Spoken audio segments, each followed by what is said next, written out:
Hi, everybody. It's Mike Hancock here, and welcome to our Lifestyle Entrepreneur Summit. And on today's call, I have an old friend, not that old actually physically, but an old friend because we've known each other for about 9 or 10 years now, Catherine Newton from New Zealand. Hi, Catherine. How are you? I'm great. Thanks for having me on the summit, Mike. It was awesome.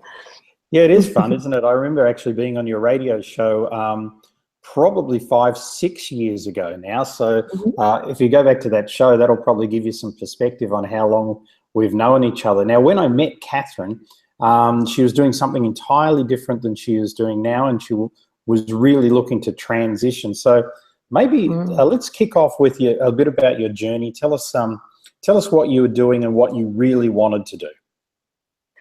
So thanks, Mike. And first of all, congratulations on the summit. What a great idea to bring people together to learn about this topic. This is awesome. So what was interesting is that I never thought I wanted to be an entrepreneur. And when I was just a wee one, all I wanted to do was to be a teacher. That was my absolute passion. Yep. I wanted to be in front of a classroom and I wanted to be a teacher. And so naturally I followed along that path, and then fate got in the way. And after spending 12 years being a primary school teacher, so elementary school teacher, I moved into the arena of importing. And that came as a result of the fact that my husband at the time, my husband and I, we spent 5 years actually teaching in an international school in Beijing. And every weekend I would go away and I would go shopping, as you do. As you do when you're in a foreign country, and there's rugs to buy and paintings and furniture, and literally was bringing things back to finish our home. Got back to New Zealand, unpacked the container. Friends came over and they were like, "Wow!" This was back in 1997. And when we came back from China. And so as a result of that, we started an importing company, importing products from China. And I went on a steep one of the learning first curve. actually to do that in New Zealand. We were the pioneers. And we made a real effort on making sure that we brought in the furniture that was very clean, didn't have fretwork and wasn't too ornate. So yeah, we were totally one of the first. And as a result, the business went really well. And yeah, as I said, steep learning curve when I had to learn basically sales and marketing, because that was my arena. And so what happened, Mike, of course, is that you mix my love of teaching with my newfound love of sales and marketing, and you combine the two. And after 9 years of doing that, I got itchy feet, and I was like, there's got to be something else. I had to listen to that calling that was in my heart, that was, telling me that there's you know that feeling like that you get, and it's like, you're just like, I'm no longer satisfied. I can't do this anymore. I can't get on another plane to China. I can't go to another factory. I can't eat another bowl of freaking rice and noodles.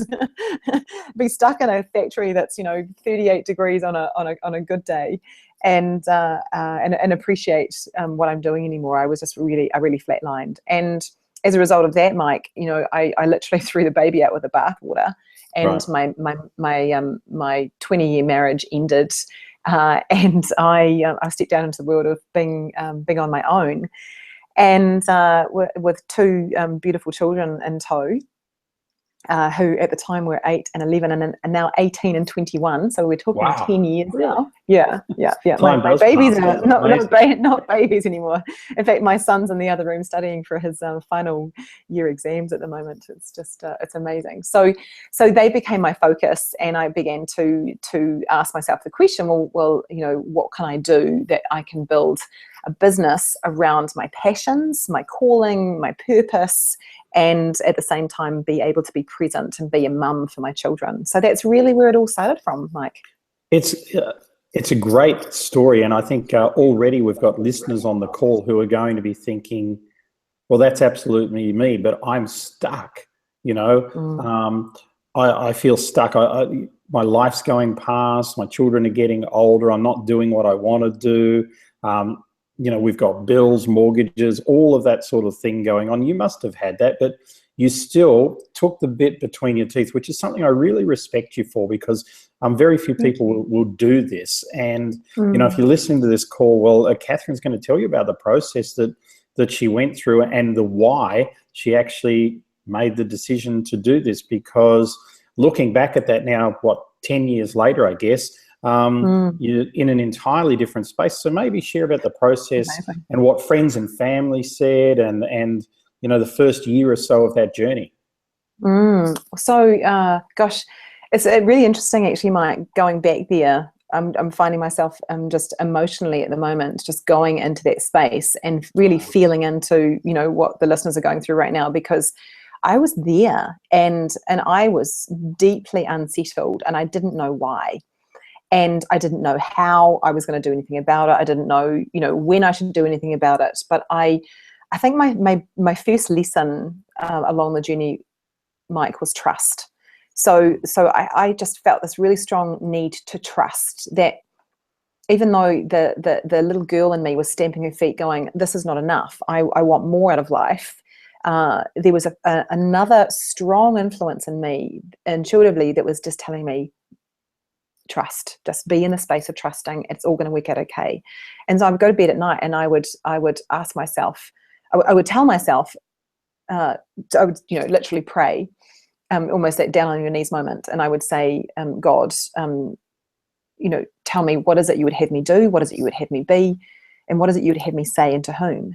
And those were three very powerful phrases that I got from Marianne Williamson, actually. What is it you would have me do? What is it you have me be? What is it you have me say? And to whom? And what started to happen, Mike, was doors started to open.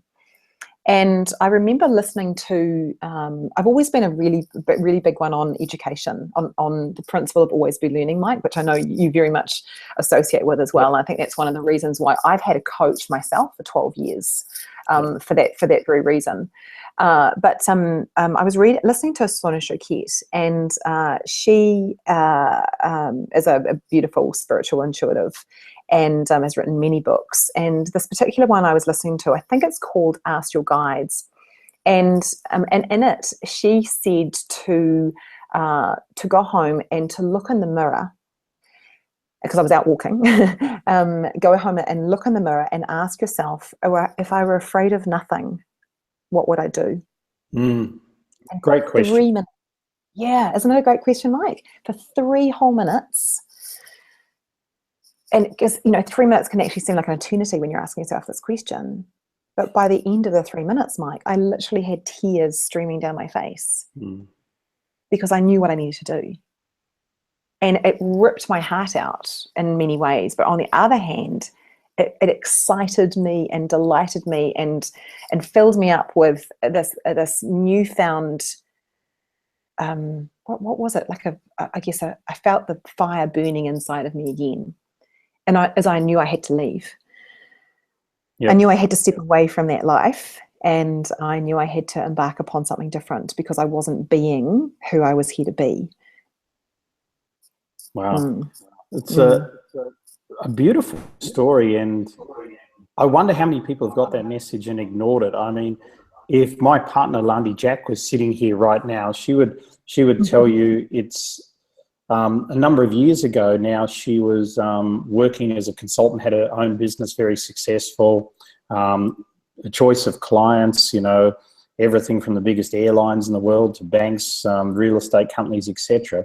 And her prayer was very similar to yours. Hers was, take who I am, take who I can be, and use me for a purpose bigger than myself. Beautiful. And wow. Within 3 months, I arrived on the scene. Oh, and, I love it. I'm going to use that. Yeah. And her life is just entirely different now. In fact, I was watching her put together her new sort of corporate video that she was doing last night, and I'm just going like, anybody who watches this as a consultant is just not going to believe your life, your clients, and what you've been able to achieve in 3 years that we've been together. So I mean, phenomenal. Had nothing to do with me. It just was, I was the first catalyst in that I'm able to see a much bigger picture. A very aligned story. So yeah, it's great, because I think a lot of people out there have probably had the same tap on the shoulder and they've gone, oh, no, that's a silly question, or things like that. And you and I both know that the quality of your life comes down to the quality of your questions. And that one that Sonia Choquette posed for you that got you to that emotional, in touch with your inner self is just an absolutely huge one. So then you went on a journey, and I know you did because we were part of this. You went on a journey where you went and sought mentors, and you, I know you spent a lot of money with different people for years, and still do, as do I as well. Dave Rogers and I will say in any one time we'll have at least 3 coaches each doing different things with us. So, and that's how we learn. And these days I'm lucky enough I can seek out the best in the world at doing that. So what did you do? What value did it happen for you, and what value do you think people get from really investing in themselves? Oh, that's such a great question, Mike, because it's that, in fact, I use a hashtag often, always be learning. And another hashtag I use is success leaves clues. And I very much subscribe to the concept by Stephen Covey is around sharpening the saw. And I know that this here, what's up here, is my greatest asset. And how I think and the way I show up is based on the information that I'm putting into my mind, and the thoughts I think, the beliefs I have, and the company that I keep. And I love what you said about the questions, because you're absolutely right. And every time I go to work with a new coach, and I actually did the same thing when I was in the process of leaving my marriage. And I have a 10-10-10 system that I use, Mike, which I can share with you if you like. Yeah, go. I like it. Awesome. So 10-10-10. So hopefully this will be something that your listeners will be able to, to put into practice too. So whenever I was making a decision, so let's just take the first decision I was making, which was, should I stay or should I go? It's a pretty big decision, right? So I asked myself, how will, if I make this decision, and I knew that this is, I was ultimately asking, should I go? If I make this decision, how will I feel in 10 minutes, in 10 weeks, and in 10 months? And by asking myself that, I realized that, well, in 10 minutes, I'm going to feel a sense of relief. But potentially, I could also feel overwhelmed, because it's a pretty big decision. But whatever it is, I'm going to be in a place of a certain feeling, right? So we get that. In 10 weeks' time, life will be quite different, and I will be able to be setting out on my own path. I'll be standing on my own 2 feet. I'll feel that sense of freedom, and within 10 months, my life will be completely different and more aligned with where I want to go. And if you want to go one step further, add 10 years to it. How will my life be different in 10 years? And, here I am 10 years later, and the truth is I wouldn't be doing what I'm doing if I was still in the situation that I was in. And I know that for a fact. So, okay, so along the way, what I realized is that I was open to being able to learn from the best. And I asked myself the question, is that what would it take for me to, it wasn't a case of how can I, it's what do I need to do to put myself in a position to learn from the best. And one of the people that I wanted to learn from was Bob Proctor. And so I think the key thing here is, Mike, is to show up when you get an opportunity, to actually show up. And when you get experiences come to you, go on the experiences. I mean, like you do your amazing soul tours, right? So soul journeys. It's like if you get an opportunity like that, you go, you experience it, you dive right in, and you never know what's going to come of it, because the doors that will open from the relationships that you build will carry you through.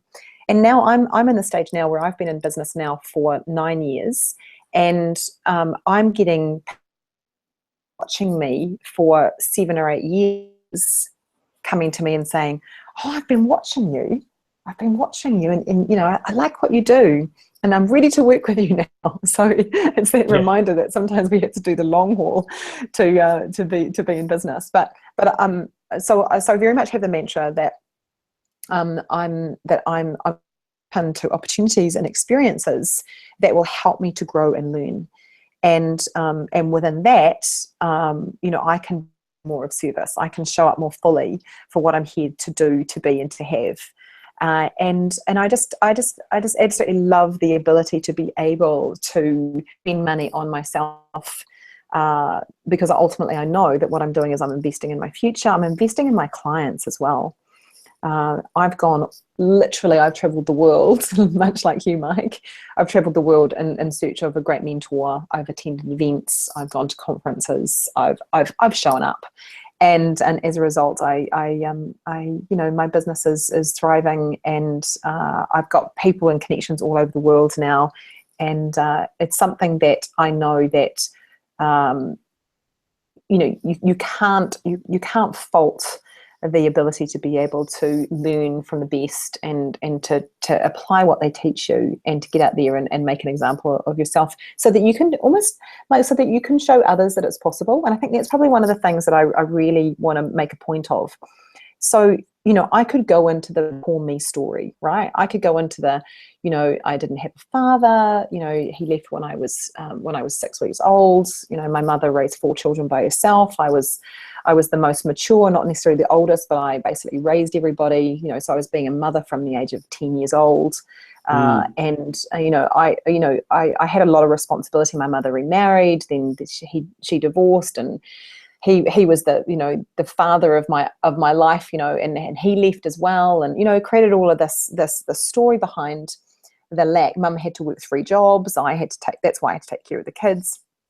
I was cooking the meals and doing everything, going to my brother's parent-teacher interviews and taking care of their birthday parties and making sure they had the Christmas presents at the end of the bed at just, Christmas time. I was very, very responsible. And I was responsible because of my circumstances, but I don't go into the story to share that with you, to tell you, oh, poor me, by any means, because I see that as, I'm always looking for the blessing in every situation. And I'm grateful because it taught me to be independent. It taught me to be entrepreneurial, even though I didn't think I wanted to be an entrepreneur.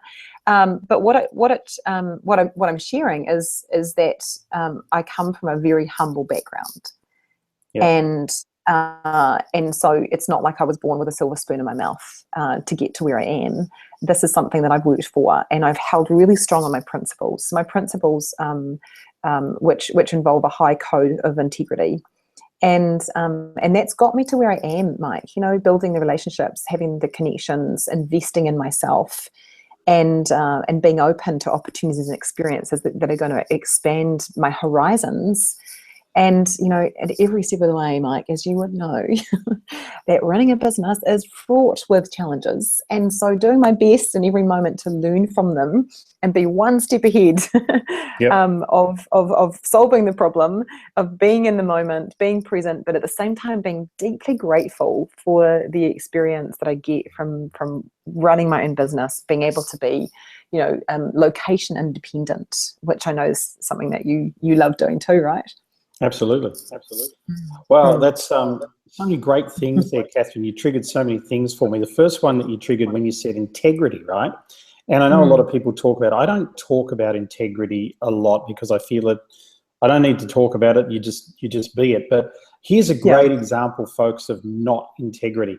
Now, while I was waiting for Catherine to come on the call because she was on another webinar, I was actually chatting with her on Facebook.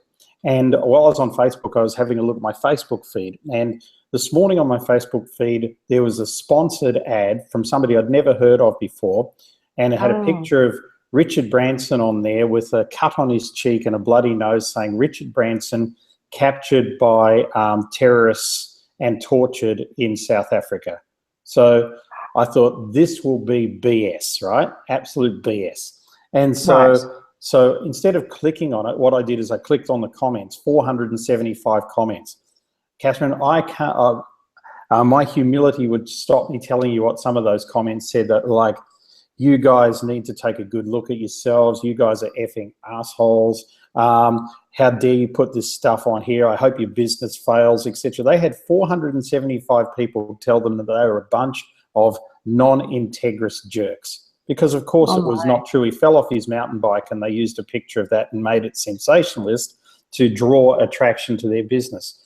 So I love what you're talking about with integrity, because so much people are doing online now, it just doesn't have any integrity. I mean, we worked with a guy, he's UK-based, Scott Cundall, and he wrote a great blog last week saying that the BS that goes on in internet marketing, and I really, this really disturbs me as well, but he's saying now about 100 million Facebook profiles are fake these days. And just people trying to get stuff out of you. Facebook have 1.7 billion profiles on there. 100 million of them are fake.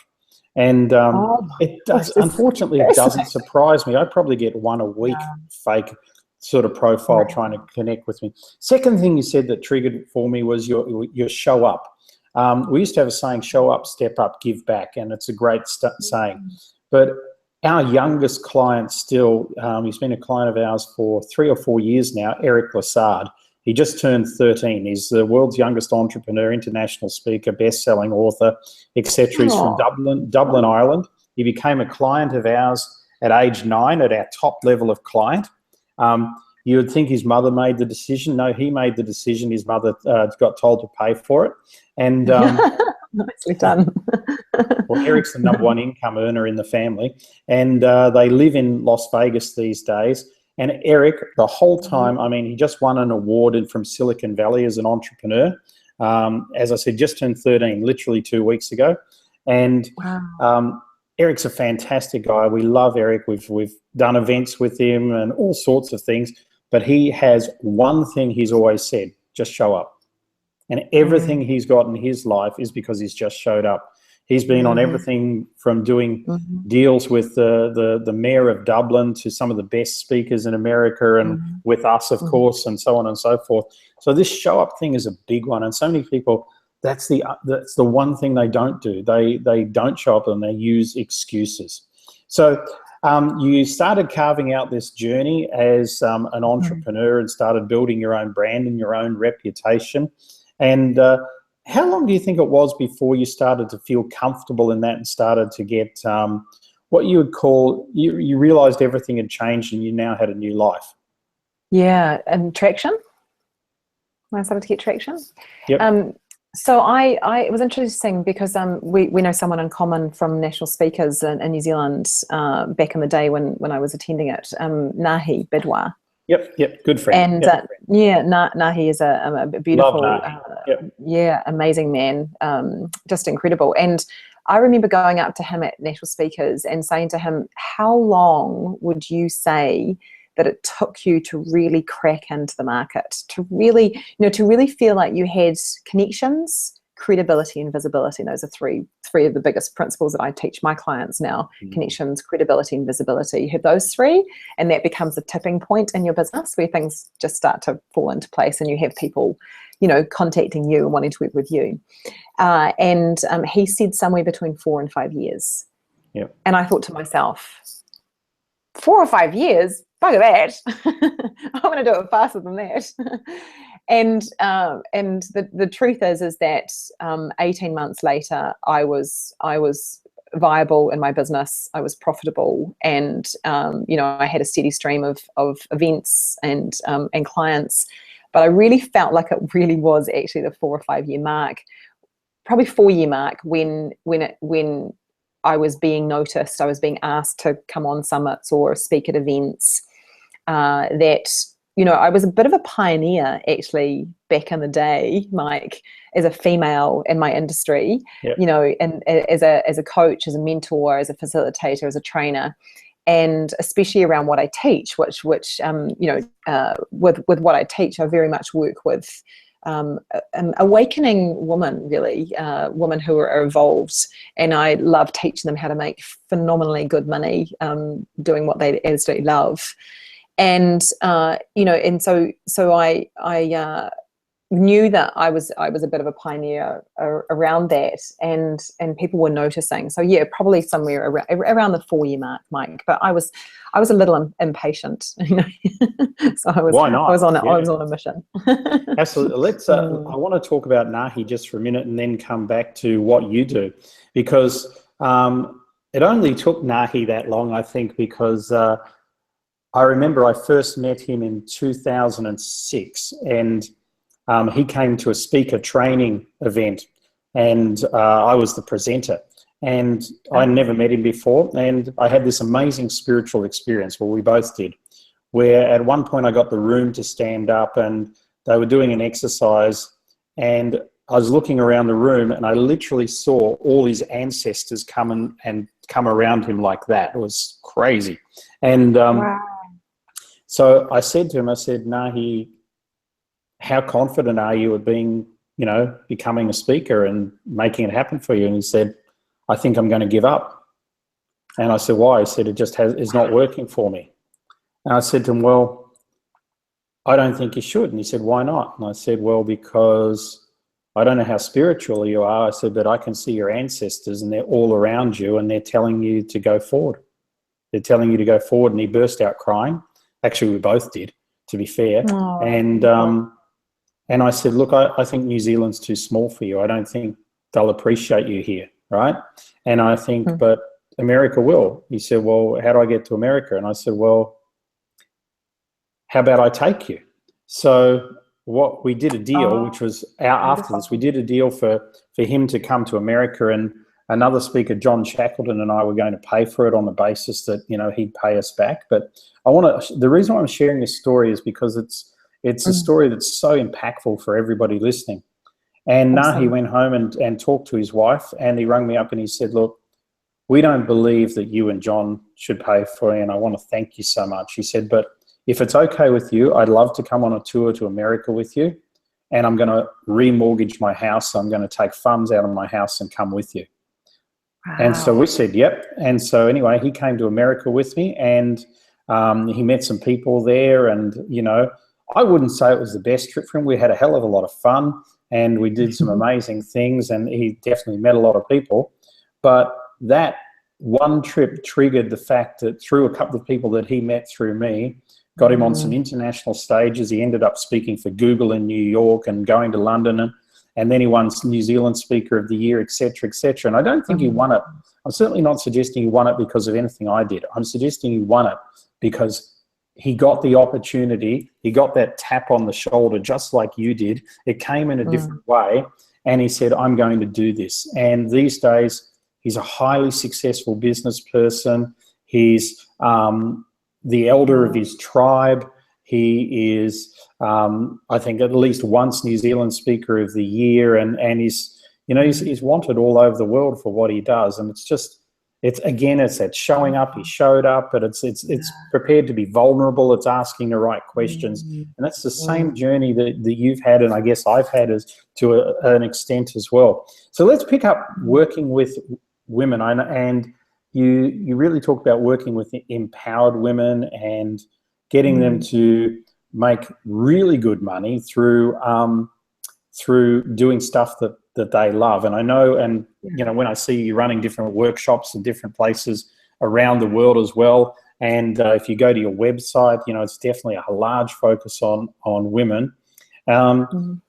And I know you're not saying men can't come to your workshops or anything like that, but you definitely have that focus. And firstly, I wanted to ask you, I told you I was going to flip a question at you, and that one's coming, so be prepared for that. I pre-warned Catherine that I wanted to talk about something really topical with it, but I'm not going to tell her what it is. But just before we do that, Catherine, you've got a program, and I think now's a great time to talk about it, which is sort of a way to get people to even see if they're ready for this type of work, ready for this type of change. It's a 30-day program, right? How does that work? Yeah. So this very much came as a result of my entrepreneurial journey. And so, you know, long story short, as to how I actually became nomadic and how this 30-day challenge came about was 3 years ago, I asked myself the same question, Mike. And I said to myself, if I were afraid of nothing, what would I do? Yep. And for 3 minutes, I looked at myself in the eye, and it was like, I have to go. And I ended I ended another relationship. Not making a pattern of this, but I ended a relationship that wasn't serving me for the greater good. And I packed my bags. I sold my house. I put the entire contents into storage. I said goodbye to my pussycats. I had a conversation with my kids. My daughter was at university. My son was 15 at the time, so 3 years ago, and just had a very open conversation and said, look, this is something I want to do. You could come with me if you want to and see the world, or you can stay here and I'll come back and visit you or fly you over to wherever I am. And he was Awesome. like, sweet, fly me over to where you are. Go, mum, go. So I had full blessing from the kids to go. And one of the places I ended up was Bali. And as you do, I think, on your entrepreneurial lifestyle journey, right? you tend to hit the Bali at some stage. So I ended up in Bali, and I ended up actually applying for and winning a place at iLab, which was Roger Hamilton's 30-day business event. And I thought to myself, because I'm all about, you talked about showing up, giving back. And so I'm all about giving back. So I thought to myself, okay, so if I'm going on this 30-day experience, how can I create value for my clients? And so what I did was, and I had no idea, Mike, what I was, seriously, I was like, when I look back and I think, oh my gosh, how on earth did I do this? But it's amazing when you give yourself a deadline, right? Just how you can show up. So I gave myself a deadline and says, right, I'm doing a 30-day business retreat in Bali. I'm going to do a 30-day challenge, and I'm going to document every single day. I'm going to do a video, and I'm going to do a blog, and I'm going to have a Facebook group, and it's going to be awesome, and it's going to be amazing, and I'm going to teach people what I'm learning, but also what I know. And I did this, and the Businesswoman on a Mission 30-day challenge was born. And for those of you who want to check it out, it's businesswomanonamission.com, and woman with an E. And Business women. 9 days. Yep. Women, that's right, yeah. So 9 days in to this 30-day challenge of me being in Bali, we get a phone call, Mike, and I get a phone call, and my brother is literally on his deathbed, and he had cancer. I knew he had cancer. I'd spent some beautiful time with him before I left, but we had no idea. We thought he had like a year to live. We really thought he was doing much better. So I got on a plane, and he actually died 24 hours after I got home. So 2 days after I got that message, he died. So he died in the middle of the 30-day challenge.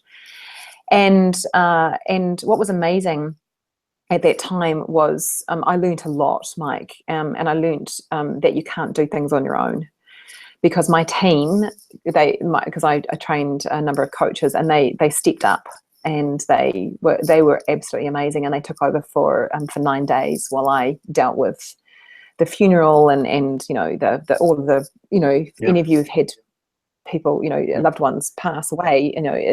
You can't even think. You're numb, and allowed myself to go into that place. And so the people on the 30-day challenge watched me for the whole journey, because I told them, on day 9, I was like, I have something to tell you. And it built this beautiful community, Mike. And I think it's one of the things you talked about with Nahi too, is about that vulnerability, being willing, and you spoke about yourself, being willing to be vulnerable.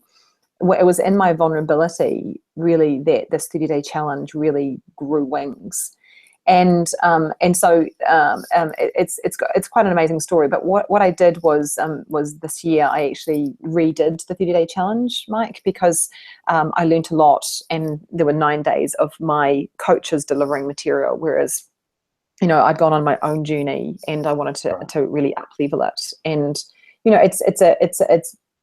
I put it together really because I wanted to help businesswomen to take the passion for what they have, and to being willing to play a bigger game, and showing them that 30 days on their business, 30 minutes a day, would help them to get clear and focused and certain, and to build that community. Because I think that for any of us that are building a business, you must, did I say must?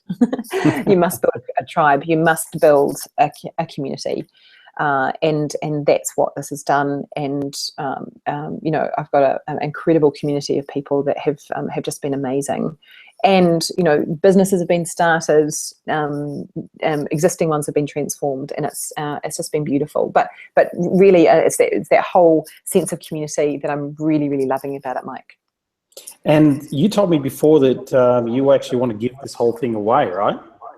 Yes, that's right. So I was so I was supposed to be putting a price on it of $197, which in itself is a bit of a steal for 30 days worth of all of my, you basically, outpouring my brain of what I did to start my business, and then some, the templates and the resources, and there's a daily video, there's daily challenges, and as I said, the Facebook group.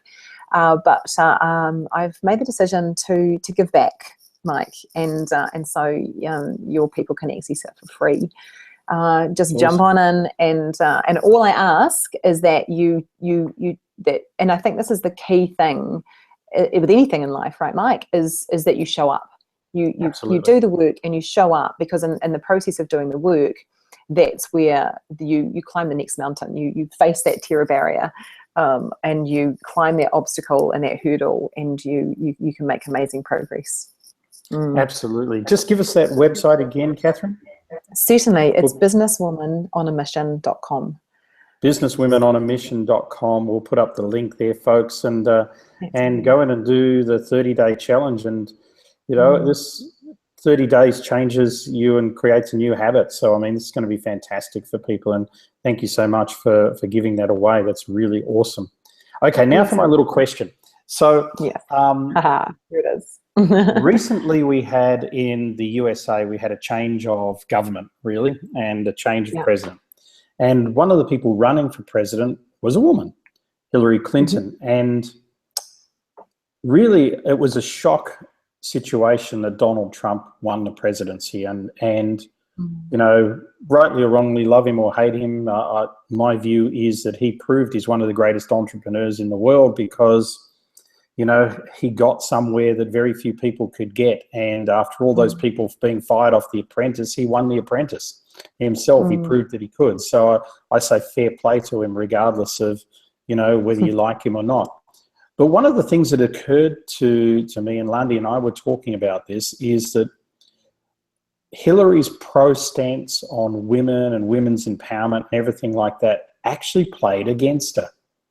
In fact, what it did is it ostracized a huge part of the voting public, which were white educated men. And they were just like, oh man, I'm so sick of this women's empowerment stuff and everything like this, et cetera, et cetera. And I mean, you teach this stuff. So I'm interested in your opinion on that. And B, I'm interested in the way in which you feel, because we've had a she economy, and but there's been, wherever there's a huge reaction, there's also a huge opposite reaction. So what I've noticed, and the other day we were out for dinner, and there used to be a dress shop next to the place that we go to, and it's now a beard grooming shop. And all these men around the world are growing beards again. It's the return return of masculinity. That to me is a stand back against women's empowerment and girl power and everything like that. Men are claiming their power back by getting more hairy and more masculine.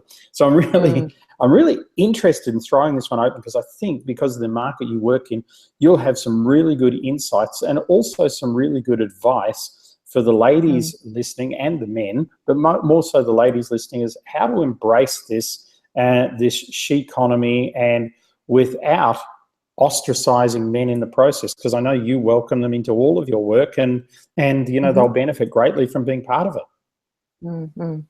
So look, it's again, some great questions coming out of this, and I think that first of all, I just want to take a moment and put my 2 cents worth in about the Hillary Trump scenario. So I actually became quite heavily involved in Trump probably 2010. So I was actually mentored, Mike, by George Ross from The Apprentice, the old guy. I've sat Is in he a The good guy? Apprentice. He is amazing, absolutely amazing. I remember him and I having a conversation. I'm going to answer your question, but him and I having a conversation is a teaching point in this, actually. And I met him at an event that I went to, again, showing up, being in the right place at the right time. I got invited to this event. George Ross was there. And nobody else thought back in those days, back in 2010, to actually go up to him and say, can I have a video with you? And so I said, can I have a video with you? And we had this great conversation, and through the conversation, I focused on him. I focused on what he believes is success. I focused on his charities. I focused on his why. I focused on his mission. I praised him. I got him to tell some success stories, and he really seemed to enjoy the conversation. He got pulled away, but as he was walking away, he gave me his card, and he said, next time you're in New York, look me up. So 3 years later, I ring him up, and I say to him, George, and what was funny is that I almost didn't, because I almost got paralyzed with fear, because I'm like, who am I? Why would he remember me? But I was like, hang on a minute, I know who I am. Of course he'd want to have lunch with me. And so I rang him, and he said, and I said, it's Catherine from New Zealand. You may not remember me. He's like, are you kidding, Catherine? And it was amazing. Fantastic. I know, Says a lot amazing. about you and him. Yeah, it was really, but it was about building rapport, and I think the story here is about when you get to meet someone, whether it's someone famous or otherwise, make it about them, and it'll make you memorable. So anyway, long story short, ended up having lunch at the Trump Towers, and George was just amazing, and I learned a lot about the psyche of the whole process. But at the same time, I also got to see some behavior, not from George Ross, but from other people in his inner circle, which I, code of integrity, right? Very high on that, Mike. I didn't feel was in the highest integrity.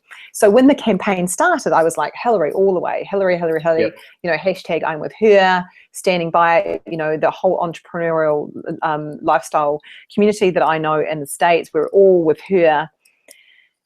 And since Trump's been elected, once I got over of it, what I realized is that truly what America was looking for was change. Yep. And they were sick of the same system. They're sick of the same rules, the same bureaucracy, the same governance, the same, state of legislature, the whole cycle of repeating what hasn't worked in the past. And so I think, good on America. And I know I'm going to go on a limb here, but good on America for bringing Trump in, because it just changes everything. Because, if there's anyone that's going to change the system, it's going to be him. And what we know to be true is that we're all feeling it, though, aren't we, Mike? We're feeling this massive global change and transformation that's occurring in society. And so now I'm going to answer your question. And my question is this, is that, for me, one of the reasons why I focus predominantly on women is, I'm a woman, and we are often our own best ideal client. Yep. And back in 2009, I heard the Dalai Lama speak at the World Peace Summit in Vancouver. And the Dalai Lama said, the world will be saved by the Western woman. The world will be saved by the Western woman, is what he said. And when I first heard this quote, I got goosebumps. And I really, because that was a very, very pivotal time for me. My marriage ended. I walked away from my marriage in 2007. And so for me, it was like, I felt the strength come over me. And I just felt that, and I know this now after working with hundreds and hundreds of women thousands of women over the past 9 years, that the woman needed to come to where they could be themselves, where they could be raw, they could be vulnerable, they could be spiritual, they could be heart-centered without being felt that they didn't have a safe place to come to. And it began a real powerful force within the community that I was building. And but I'm gonna take a moment and be a little vulnerable. Because whenever I get asked this question, at first I used to be like, well, why am I dealing with women? And, yes, it's women's empowerment. And yes, because the Dalai Lama said that the Western woman will save, the world will be saved by the Western woman. I was like, I have a moral obligation to work with women and to help women and to empower women and to only be there for women.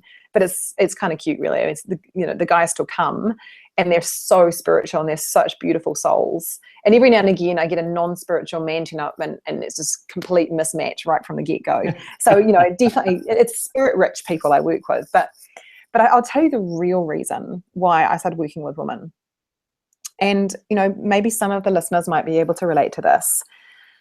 And it goes back to my childhood, Mike. Right. I never had a male role model in my life. Until I met my husband, I didn't have one single positive male role model. And my mother had to be, the masculine and the feminine. She did a bloody good job of being both. And I grew up too fast. And along the way, I don't know, it's almost like, Mike, I don't know whether it was a fear of men, or whether it was a vulnerability around them, or whether I revered them and found them kind of powerful, because all I really knew was this favorite childhood memory I had of those cute little LPs. Do you remember those little 45? Yeah, totally. Yep. 45s, yeah. The 45s. I remember that. And I would listen to my Disney stories on this little 45 LP. And the man is always some, handsome prince who comes and rescues his princess and takes her off into the castle. And it wasn't my experience. I'd never witnessed it. Even when my mother did remarry, it lasted a very short time. And so it's almost like 9-10 years ago, when I made the decision to work with women, I did it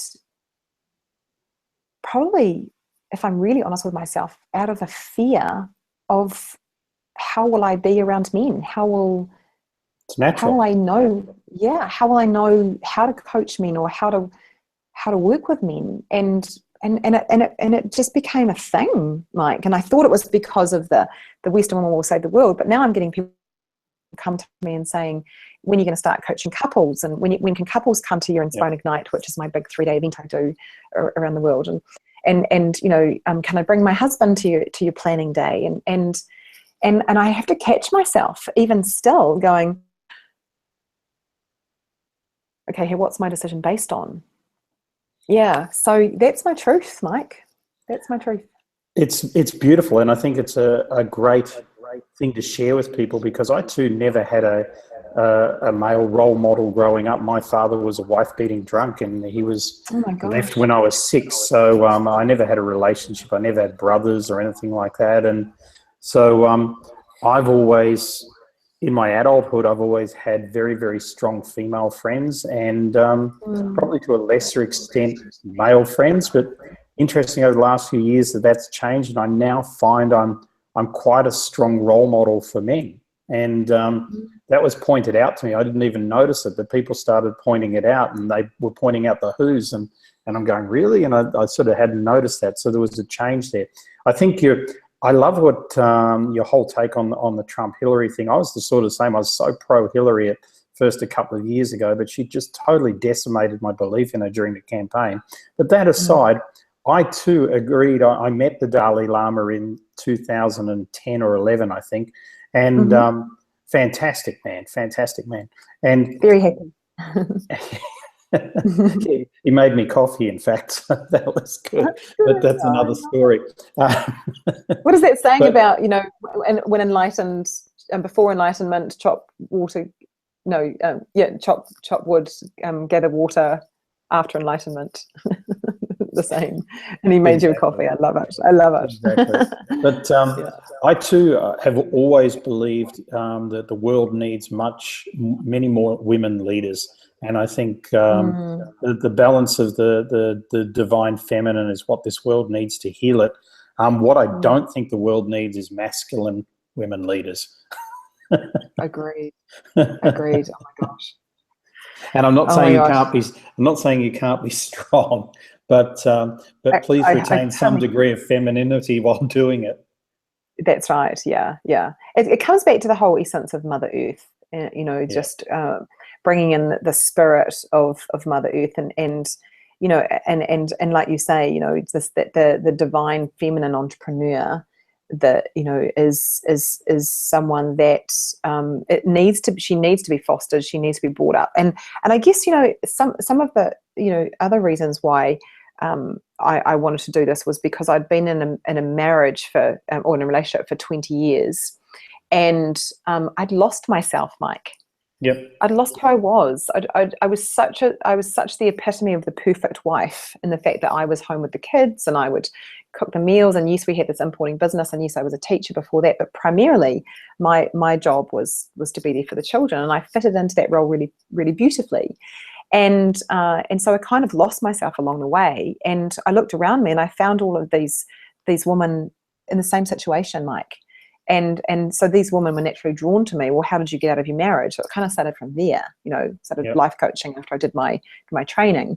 How did you get out of your marriage? And then how did you build your business? And then what are you doing now? And you know, I want to learn what you know, law of attraction. And suddenly my female tribe just grew and grew and grew and grew and grew.